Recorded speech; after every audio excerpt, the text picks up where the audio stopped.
Oh, it's shut down. You shut it down completely. How do you do that? Oh. We've been doing this too long already. I knew it was going to get me. That's funny.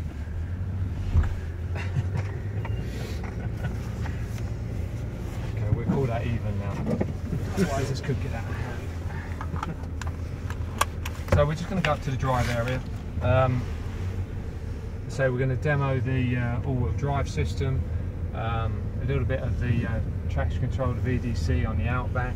Nice. We do rear cross traffic alert, blind spot, pre-collision braking, and then we just take you out on the road with drive and just show you the adaptive cruise control. Nice. And then you'll go back in the classroom and do the start. Tight. Yeah, it's two-way. Normally we have the parking lot to ourselves, but they've left the staff out on this one, so we have to be a bit careful.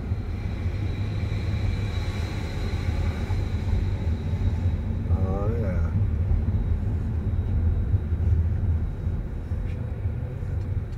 I wanted to go in there, Cliff.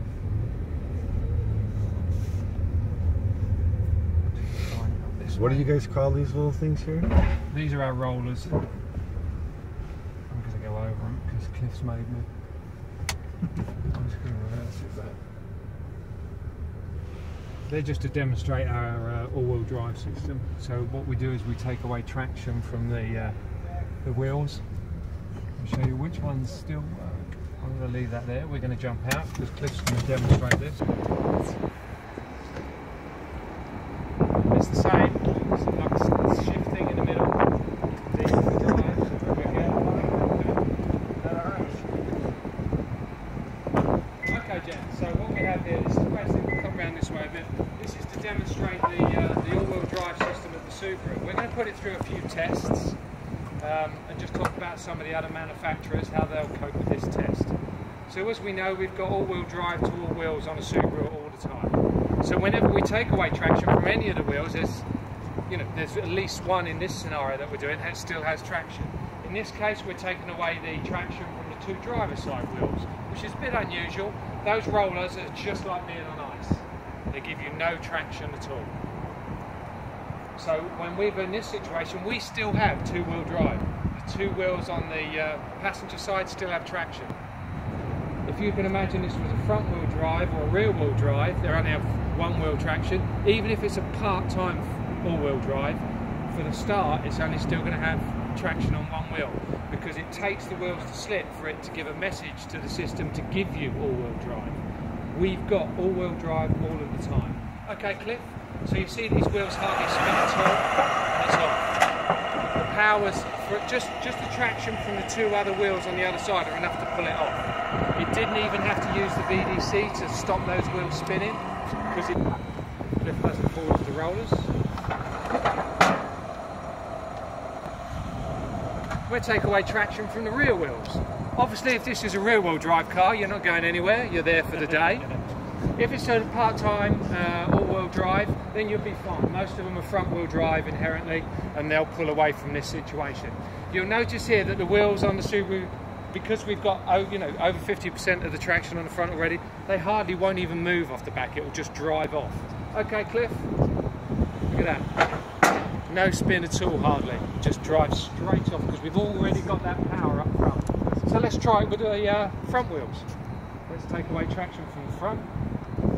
This is where it gets tricky for most other manufacturers. Front wheel drive, which most cars are, you're going to be there all day. Yeah. And even a sort of a part-time four-wheel drive, all-wheel drive. Ooh, Cliff, you almost lost that. It's going to take a few revolutions of those cars to work out they've got no traction and then send the power to the back, okay, which they do through hydraulics or electronics. But again, we've already got the power to the back of this car. It should pull off easy. Okay, Cliff, look at that, no problem. So let's give it a real test. Let's be really mean to the Subaru. Let's take away traction from three wheels and leave it with traction just on this front right-hand side here, all right?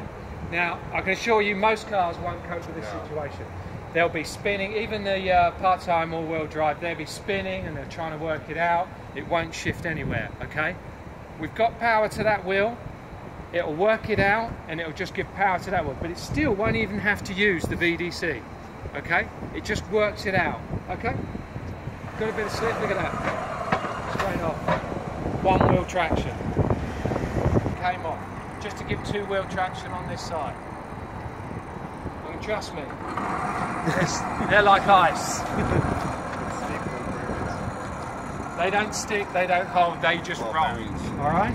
Okay, so what we're going to do now, we're going to go to the Outback. I'm going to drive the Outback and Cliff's going to show you, like I was talking about the VDC, how that works, okay?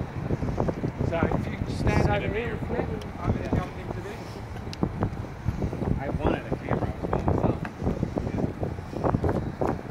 Alright guys, what we're going to see with this vehicle, this demonstration, is how the VDC figures out where it has grip and where it has wheel slipping. So, as Simon comes up over this ramp, bring it up over the first ramp side.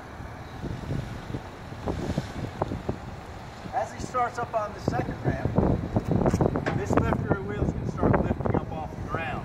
As it does, it's going to lose traction. VDC is going to figure out, okay, that wheel's slipping, it's going to apply the brakes to that wheel and send it towards the wheels that have traction. So what you'll see is probably a half to a full rotation on this wheel before the brakes grab it and send that torque to the other wheels. Simon will just climb right up on those ramps. Keep your eyes right here. Go ahead, sorry, take it on up.